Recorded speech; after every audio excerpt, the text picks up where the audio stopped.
Hello, everybody, and thanks so much for joining one of our weekly webinars. My name is Sam, and I will be your moderator today. And in just a minute, we're going to be joined by Wesley Boudreaux, who's one of our advisors here. And Wesley will explore essential aspects like taxes, living expenses, and mortgage rates across potential retirement spots to help you achieve a comfortable retirement lifestyle.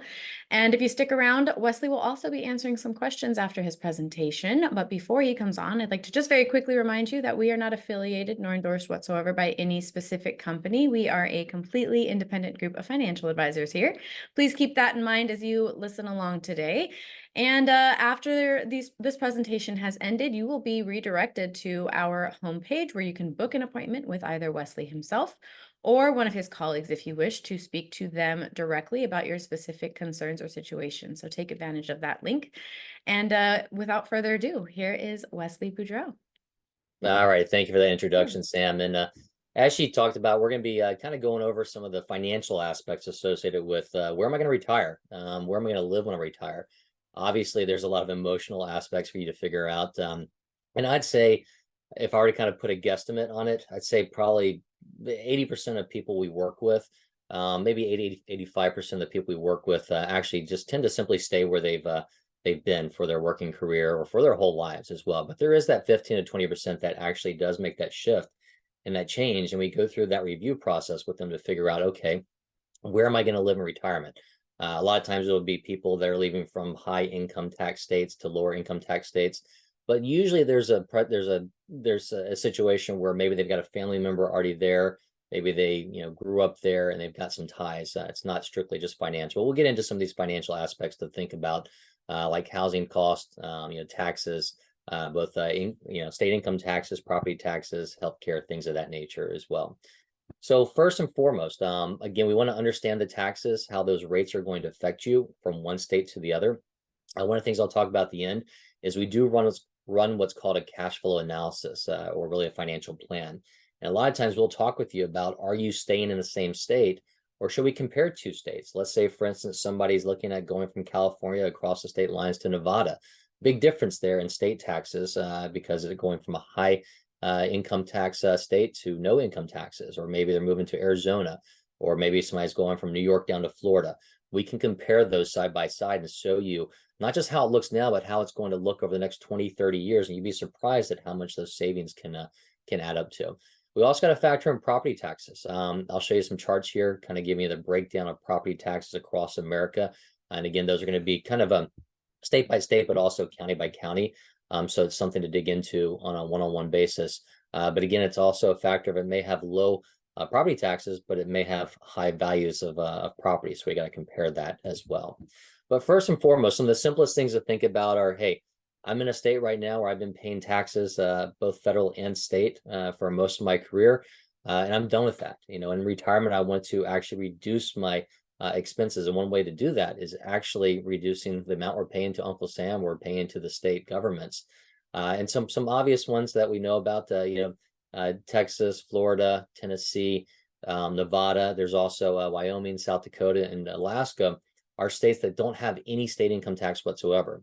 So that like I alluded to before, if somebody was in California, one of the higher state tax locations, and moved to Tennessee or Nevada, they're having an instant savings in their taxes just on the income tax alone. And we'll get into some different options on the property taxes and property values and things of that nature as well. But some of the ones we always hear about, and we know it's almost like a game between New York and New Jersey and California as to who can have the highest tax rates. So those continue to kind of creep up there for the highest income earners. But again, keep in mind what we're talking about here are going to be the highest tax rate. So that may not necessarily affect everybody. If you're living well within your means, it may not be as big of a tax rate for you. So again, it's important to look at this on a one-on-one basis. But if we're talking about somebody who's got higher income, and a lot of times it may not take that much to jump up into that higher income tax bracket for some of these states, you do need to be aware of this. So let me go ahead. I'll zoom in on this map for you guys for a second, so you might be able to go in there and pick or choose or find your specific state to see what those are. But you can see the red ones, the dark red ones, are the ones that have the higher income taxes. Some others I mentioned are going to be Hawaii, Oregon, Minnesota, Massachusetts, DC, some different areas.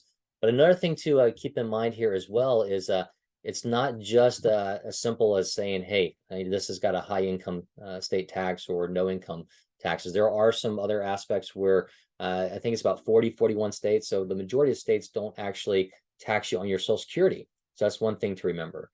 Another thing to remember is there's a couple states in here that they do have income tax, but they may not actually tax you on pensions and IRA or 401k distributions.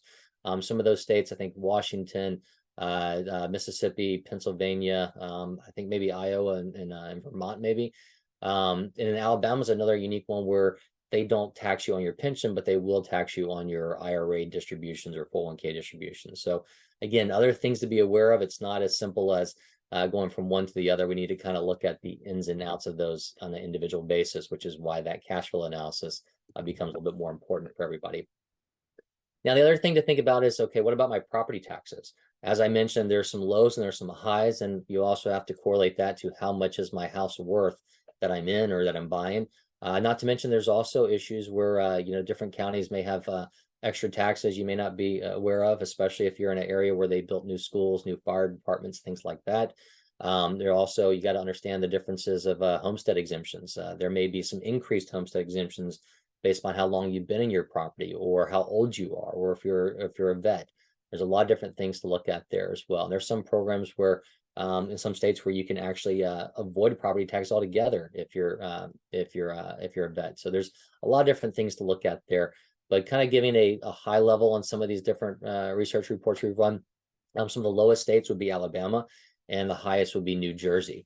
So kind of taking a look at another map. Oops, excuse me. Before I jump into that map, a good example would be, looking at David and Susan in this case. They're both in their 60s, early 60s actually, and they were concerned about the impact of all these taxes on their specific retirement nest egg. And they're actually up in New Jersey, and they were looking at moving somewhere down south. They had family in Alabama, so kind of lucked out in this case where they're looking at potentially moving down there. And it's not just saving them on the state taxes. They're going from one of the higher state tax states out there, New Jersey, going to one that still, yes, does charge income taxes, but a lot lower. I think caps out maybe around the 5% range or so for Alabama. But the unique feature with them is they both actually had some pension plans, and so Alabama does not tax those pensions. So between those, the bulk of their income was coming from the pension. So really, even though Alabama's an income tax state, they're not having to pay too much in state income taxes. Plus, they're able to find a property that was cheaper than what they were in New Jersey, and the property taxes were cheaper. So they had significant savings across the board there. But like I mentioned, to give you guys kind of a map to show you where these look. Now, keep in mind, this is going to be on an average basis, state by state. So it's not going to give you exactly what you're going to see. Like I mentioned, there's going to be pockets in different counties that may have higher taxes, different areas where they've built new infrastructure. You may have higher property taxes there. But an example, let's say the purple ones, take a look at, I'm used to Texas because that's where I am. Looking at, yes, there's no state income tax there, but there's definitely high property taxes. They can get as high as, 2-3% in some cases if it's a new area. But looking at this board, there are a lot of the dark purple ones are where there's going to be higher property taxes associated with your property. So if you're thinking about moving and making a change and selling what you have now and buying a new place, one of these, be wary of that. So it may be that, hey, there's no state income taxes, but I might be paying just as much in the property that I'm looking at. And keep in mind, if something is maybe, let's say, 1% property tax versus a 0.5%, it still may be the same case, because let's say you might have $1 million house in California that's you can get for $500,000 in Texas. And 0.5% on the million is the same as a full percent on the $500,000. So you want to compare those as well. But obviously, a higher cost house is going to probably have a higher insurance cost as well. And generally speaking, there's a higher cost of living associated with those areas to think about also. Another thing to concern yourself with is, again, just the overall housing cost and how mortgage rates could actually apply to that if you're making a change. If you have been in the same house and you paid off that mortgage, that's great. But maybe you're thinking about moving to a different area. In some cases, I'm gonna say it's counterintuitive, but we got people that move from Texas to California, or people that move from Florida to New York because they've got family, or because they always want to retire one of those places and they understand the taxes, and we go through that aspect with them as well. But in some cases, if you're downsizing, you might hopefully have a a mortgage-free opportunity. But otherwise, if you're getting back into a new mortgage, we have to consider those options as well. So this is put on here for kind of a big variation to show you. Now, I don't know anywhere we can find a house as cheap as probably 115,000 that you may want to live in at this point, but this report is showing you that I think it wasn't that long ago, but your house is as cheap as about $115,000 in Hot Springs, Arkansas, which is a fairly major retirement community area in Arkansas. I think the average in Arkansas now is probably closer to 200,000 or so if you look across the state. But then you've got on the other side, California, one of the higher property tax states, one of the higher property value states. You got averaging closer to $800,000. That's probably up since this report as well. So again, this just gives you that disparity. But taking a look at an example, we had a case where Alex was actually just turned 60, if I recall. And he was debating the aspect of staying in California versus moving to somewhere that he'd never been before. He was single. He didn't really have any ties or family ties anywhere else, and was adventurous. We rarely see that where somebody's kind of going cold into finding a place. But did some research, looked at Arkansas, and wanted to kind of try that out. So far, it's been working. But we've also had some individuals that retired, went somewhere, lived for a couple of years, and then decided to change. If you are adventurous and you're looking to go someplace for the first time, it may be worth reviewing whether you were to rent versus buy. A good example would be going to Texas, like I mentioned, no state income tax, but high property taxes. So if you're a renter, it's actually beneficial. You got no state income taxes, and you've got no property taxes. Now, obviously, it gets passed on to you as a renter, but things to consider as well. If you're trying something out, you may not want to just jump in and buy something and have to go through trying to sell that in a couple of years or so. But in his case, he was reducing what he could, or he was able to increase what he could afford in the case of a much smaller place in California for more expensive than a larger place in Arkansas. So like I said, so far that has worked out. But again, that's just one of the things to consider. If we look at the property values across America, I'd call this kind of a heat map, if you would. You can see those dark orange, that kind of the burnt orange is going to be where there's more expensive property, and it's safe to say most of those are around the coast. You can see definitely the West Coast is littered with the dark colors. The East Coast some, Florida some as well, and there's some pockets there you can kind of see in the Texas area, Austin. There's some different pockets in Colorado, Wyoming, things like that, where there are some higher concentrated areas of high property values. But it's very important to understand that whenever you're deciding to transition or move as well. All these kind of go hand in hand, and you tie those together. So if you are moving and you don't have the ability to just simply downsize and use the value in your home, and you need to go out there and get a mortgage, you have to factor in mortgage rates as well. Unfortunately, one of the side effects that was a positive, I guess, from the pandemic was we had super low interest rates during that time period. So if you were able to buy something or refinance at that time, then that was great for you.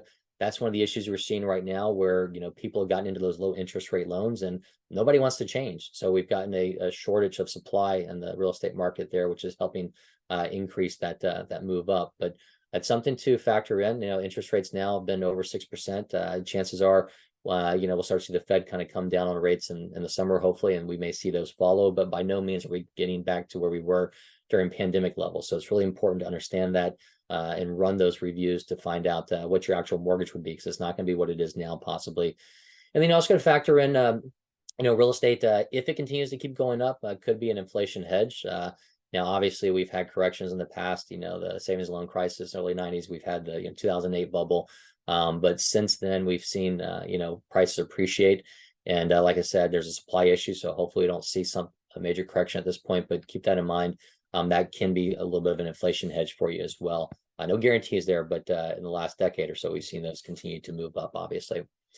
So another thing to worry about is how am I going to survive, or how, what doctors am I using? How much is going to cost me? What's the best state to look at? I'm not going to pretend to know the best state for the best healthcare resources, or the worst. I'm not going to attempt to diminish any specific state, but obviously think about it. You got to look at the cost.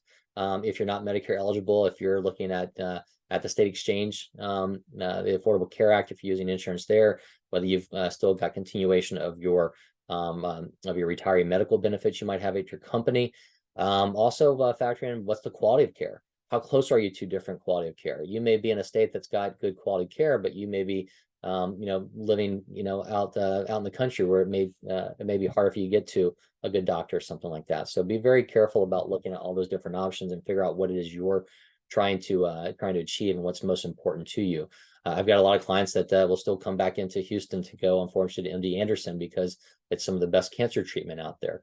So you may want to, if you've got issues, you may want to be close to something that may be beneficial for what your family history may be or so.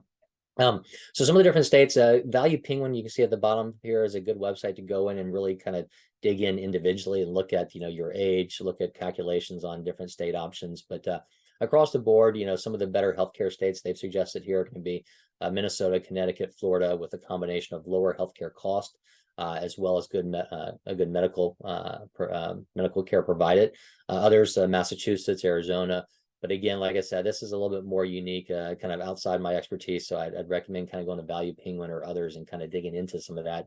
But we can definitely talk about that and incorporate that in the overall financial plan for you as well.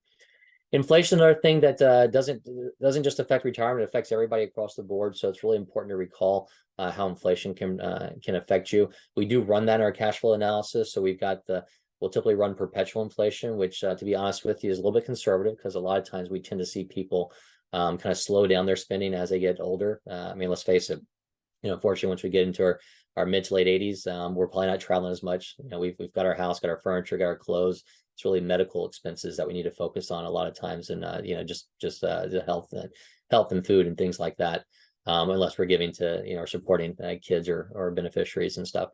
But the cost of living adjustment is something we do see with Social Security, and a lot of times we talk about the fact that it's not keeping up. Honestly, I went back and ran the numbers for the last decade or so and ran them kind of side by side. If you had $100 about 10 years ago, just running the CPI, the inflation index, that'd be up to about $130 right now. I think it was $130.77. And if you had the Social Security cost of living adjustment, you're getting $100. It went up to, I think, about 130 and maybe 40 something. I have to go back and look at it, but really pretty close actually. So so far the Social Security has been keeping up with that. But again, that's just Social Security. If you're taking a pension, you're getting an annuity, that's not going to grow with inflation. You need to make sure that if you're allocating your portfolio, you've got inflationary protection there. If you just put everything in the money market, you're obviously not going to keep up with inflation. So another factor to understand. And keep in mind, different pockets of the country may be experiencing higher inflation than others as well. So kind of in a quick summary of what we talked about, the cost of living across the board, we want to focus on the state tax rates, whether it be income taxes, property taxes, and look at the quality of healthcare and the cost of healthcare and housing affordability. So again, going back to how much is a house going to actually cost me, whether I buy it or how much is rent going to cost as well? Am I downsizing? All those different things we need to look at. But like I said, at the end of the day, this, our job is to give you the financial aspects of it. So unfortunately, about 3/4 of Americans over 50 don't have a written plan. If you give us about, it could be as little as 10 to 15 minutes of a conversation, gathering some data. Give us about a week. We'll put together a detailed cash flow analysis for you to show you, are you on the right track to meet your retirement goals? We can run them side by side with different states, like I mentioned, to show you what that looks like over the long term. And then we can kind of get in the weeds on some of the different healthcare questions and things like that, and property taxes with you as well. But I know we went through a lot of this. Again, everybody's unique and different, but a quick reminder who the retirement group is.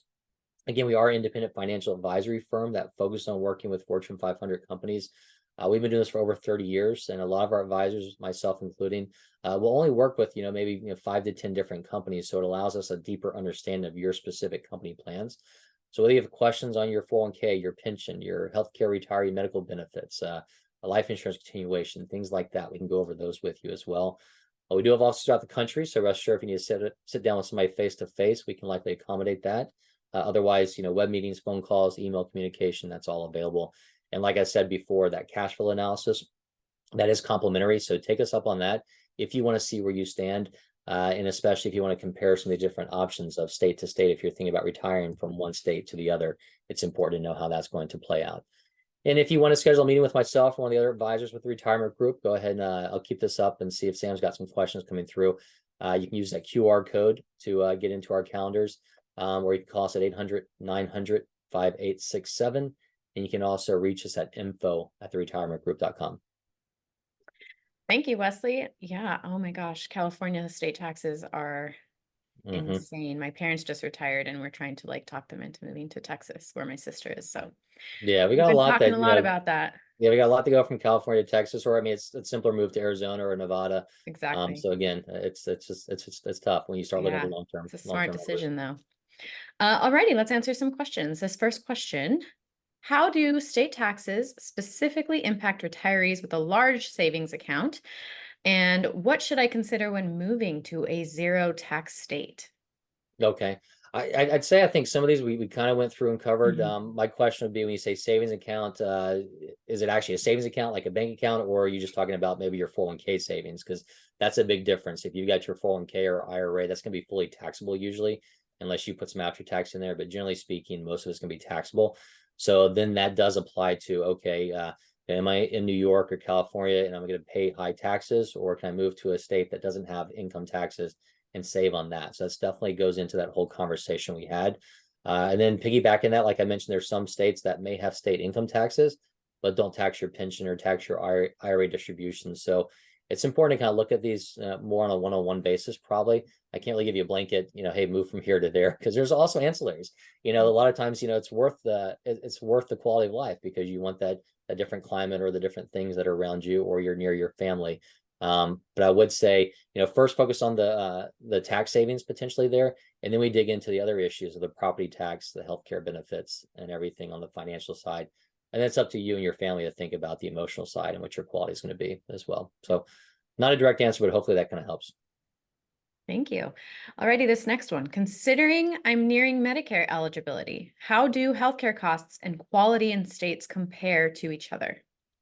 Okay. I had that one slide in there. I'd probably reference you going back to Value Penguin or AARP or another site like that. I'm not gonna have the quick answer to what's the best state for somebody. But like I said, look at it from a personal standpoint.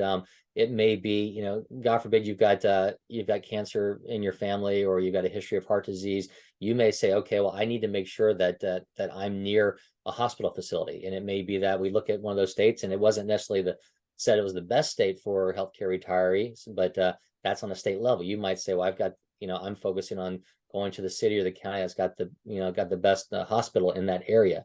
So those are things to kind of think about. But there are some different higher cost states, especially if you're not on Medicare yet and you're paying out of pocket or you're paying the state exchange. There's other states that maybe only have one or maybe two choices when you go in there and look at the healthcare exchange. So it's really important to look at those. So the best you could do, or there's not a blanket answer. If you've got like two or three states you're thinking about, give us a call. We can kind of run through those with you and kind of give you the pros and cons of those as well. Alrighty, thank you. This last one. How does the current inflation rate and the role of mortgage rates influence where I should consider buying a retirement home? Okay. Well, the mortgage rates and inflation rates are Mhm. really going to be kind of a national effect for you. I think more importantly, to kind of figure out where you should buy a home if you're downsizing or retiring and moving states, it's going to go back to those property taxes and really the home value. So again, if you're going from a state that's got high property values and it may have low property taxes, but go to another state that's got lower, you can you can afford more or get a bigger house for less, or you can get a cheaper house if you're going apples to apples. It may have higher property taxes, but effectively you might be saving because you're in a lower cost state because it's going to cost you less for everything else. It may cost you more property taxes, but your value is lower, so it equates there. So just kind of look at those. But I mean, typically speaking, across the board, we have inflation. It's affecting the mortgage rates. You're not necessarily going to get, a major difference in a mortgage rate from one state to the next. You may be minute, depending upon if you're buying points down or something like that. So that's not a big state to state effect. The inflation could be though. There are, stuff definitely in higher populated areas, more urban areas, you're probably experiencing higher inflation than what you might see in rural areas. So keep that in mind. Some states, everybody's getting affected by inflation, but some maybe getting affected more than others. So it is important to kind of dig in there and look at that. Alrighty, Wesley, that was it. That was all we have time for today. We want to thank everyone for joining us today. We hope to see you on another webinar very soon. Thanks, Wesley. All right. Thank you. You guys have a great day. Bye.